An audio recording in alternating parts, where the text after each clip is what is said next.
សួស្តីប្រិយមិត្តអ្នកលេង The Spy ទាំងអស់គ្នាសាជាថ្មីម្ដងទៀតមកកាន់វីដេអូសង្ខេបអំពីប្រវត្តិរបស់កីឡាករនៅក្នុងហ្គេម The Spy ហើយកីឡាករដែលខ្ញុំយកមកសង្ខេបនៅក្នុងថ្ងៃនេះគឺមានឈ្មោះថា Ryu ដោយសារតែមានគ្នាយើងម្នាក់បានខមមិនឲ្យខ្ញុំជួយនិយាយអំពីប្រវត្តិរបស់ Ryu តើកុំឲ្យខាតពេលយូរយើងចូលទៅស្ដាប់អំពីប្រវត្តិរបស់កីឡាករ Ryu ទាំងអស់គ្នា Ryu គឺជាតួអង្គរ៉េង F បូកហើយក៏ជា Wing Spiker ផងដែរនិងជាសមាជិកក្រុម Seon Rimគាត់ត្រូវបានគេចាត់ទុកថាជាអ្នកស្នងតំណែងផ្លូវការនៃសាលាក្បាច់គុណប្រពៃណីរបស់សាលា Seon Rim និងជាសិស្សក្បាច់គុណដែលខ្លាំងជាងគេនៅក្នុងសាលាកាលពីកុមារភាពRyuបានកើតនៅក្នុងគ្រួសារដែលមានប្រវត្តិក្បាច់គុណតាំងពីក្មេងគាត់បានត្រូវហ្វឹកហាត់យ៉ាងតឹងរ៉ឹងជារៀងរាល់ថ្ងៃការហ្វឹកហាត់ជារៀងរាល់ឆ្នាំធ្វើឲ្យគាត់មានកម្លាំងរាងកាយលើសពីមនុស្សធម្មតាទៅទៀតRyuជាមនុស្សដែលមានឆន្ទៈមិនចេះបោះបង់ឡើយពេលចូលរៀននៅសាលា Seon Rim គាត់បានត្រូវគេទទួលស្គាល់ថាជាសិស្សជាន់ខ្ពស់នៃសាលាក្បាច់គុណ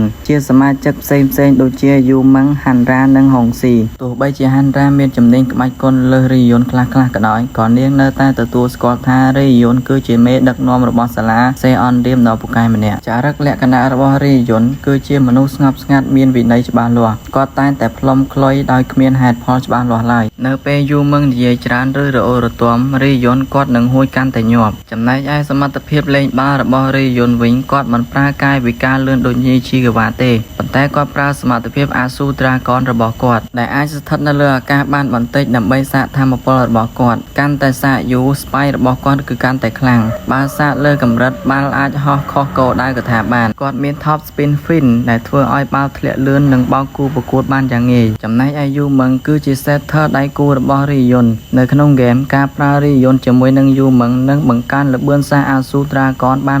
20% នៅក្នុងសាច់រឿងRyuលេចមុខជាតួអង្គសំខាន់របស់ Seon Rim ជាសាច់រឿងបង្ហាញថាគាត់ជាមនុស្សដែលជឿជាក់លើការខំប្រឹងប្រែងនិងការហ្វឹកហាត់ជាជាងពឹងលើទេពកោសល្យពីកំណើតRyuគឺគាត់មានកម្លាំងកាយខ្លាំងក្លាណាស់ជាពិសេសគឺចាំនិង attack របស់គាត់ប៉ែដែលសារថាមពលពេញអាចជាប្រភេទវាយដែលបំផ្លាញបលុករបស់គូប្រកួតយ៉ាងមានប្រសិទ្ធភាពRyuគឺជាតួអង្គទី2ដែលបានបន្ថែមចូលទៅក្នុងហ្គេម The Spy មុនពេលចូលសាច់រឿងRyuត្រូវបានលោកគ្រូម្នាក់នៃសាលា Seon Rim យកមកបង្ហាត់តាំងពីក្មេងគាត់ហ្វឹកហាត់ក្បាច់គុណជារៀងរាល់ថ្ងៃរហូតក្លាយទៅជាសិស្សលេខ1និងជាប្រធានសិស្សរបស់សាលាថែមទៀតផងប៉ុន្តែមានរឿងមួយដែលគាត់មិនបានប្រាប់អ្នកណាឡើយទោះបីត្រូវបានជាគេចិញ្ចឹមឲ្យក្លាយជាអ្នកស្នងតំណែងក្បាច់គុណក៏គាត់ពិតជាចូលចិត្តបាល់ទះខ្លះដែរនេះជាចំនួនក្នុងចិត្តរបស់គាត់ព្រោះគាត់គិតថាការលេងកីឡាធ្វើឲ្យសិស្សបោះបង់ការហ្វឹកហាត់ក្បាច់គុណបន្ទាប់ពីសាច់រឿងនៅក្នុង Colosseum ចប់ស៊ីវូនិងមិត្តរួមក្រុមបានធ្វើដំណើរមកកាន់សាលា Seon Rim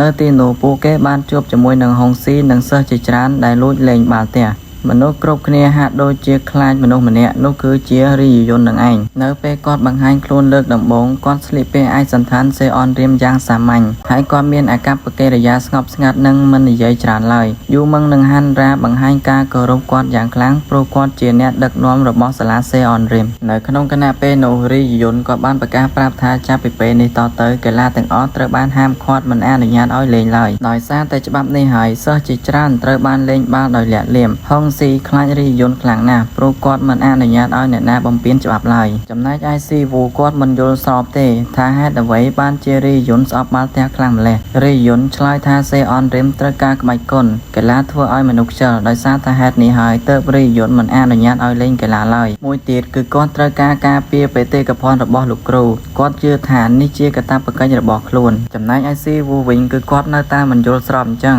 គាត់ក៏បានដាក់លក្ខខណ្ឌថាបើRyuចាញ់ត្រូវដកបំរាមលើកីឡាតែបើស៊ីវូចាញ់គាត់នឹងឈប់លេងបាល់ទះរហូតអស់មួយជីវិតការប្រកួតរវាងRyuនិងស៊ីវូក៏បានមកដល់ពេលដែលRyuលោតវាយបាល់គឺគាត់ប្រើក្បាច់អាស៊ូត្រាកនស្ប៉ៃរបស់គាត់គឺមានកម្លាំងខ្លាំងដូចជាថ្មហើយការបង្ហាញកម្លាំងក្បាច់គុណអាចបញ្ចូលជាមួយនឹងបាល់ទះបានដែរបន្ទាប់ពីការប្រកួតចប់Ryuបាននឹកឃើញពាក្យចុងក្រោយរបស់លោកគ្រូគាត់ដឹងថាខ្លួនបានយល់ខុសអស់រយៈពេលជាយូរមកហើយលោកគ្រូមិនដែលចង់ឲ្យគាត់បោះបង់បាល់ទះទេផ្ទុយទៅវិញលោកគ្រូចង់ឲ្យ Seon Rim រឹងមាំនិងឲ្យមនុស្សរស់នៅជាមួយគ្នាអស់រយៈពេលយូរជាមួយកីឡាផងដែរRyuគាត់ក៏បានទទួលស្គាល់កំហុសរបស់ របស់ខ្លួនគាត់បានដកច្បាប់ហាមកីឡាចេញសិស្សទាំងអស់អាចលេងបាល់ទះបានវិញហើយស៊ីវូក៏ទទួលស្គាល់ថារីយុនមិនមែនជាមនុស្សអាក្រក់ទេប៉ុន្តែគាត់គ្រាន់តែទទួលសម្ពាធធំពីការខ្លាចទៅជាអ្នកស្នងតំណែងរបស់សេអនរៀមតែប៉ុណ្ណោះរីយុនគាត់បានសម្រេចចិត្តថាគាត់នឹងបន្តការការពារប្រពៃណីរបស់សាលាក្បាច់គុនហើយគាត់ក៏នឹងបន្តលេងបាល់ទះផងដែរសេអនរៀមនឹងមិនបិទទ្វារចំពោះកីឡាទៀតឡើយសរុបការអភិវឌ្ឍរបស់កីឡាកររីយុនពីក្មេងដែលទទួលបន្ទុកធ្ងន់ក្នុងការស្នងតំណែងរបស់សាលាសេអនរៀម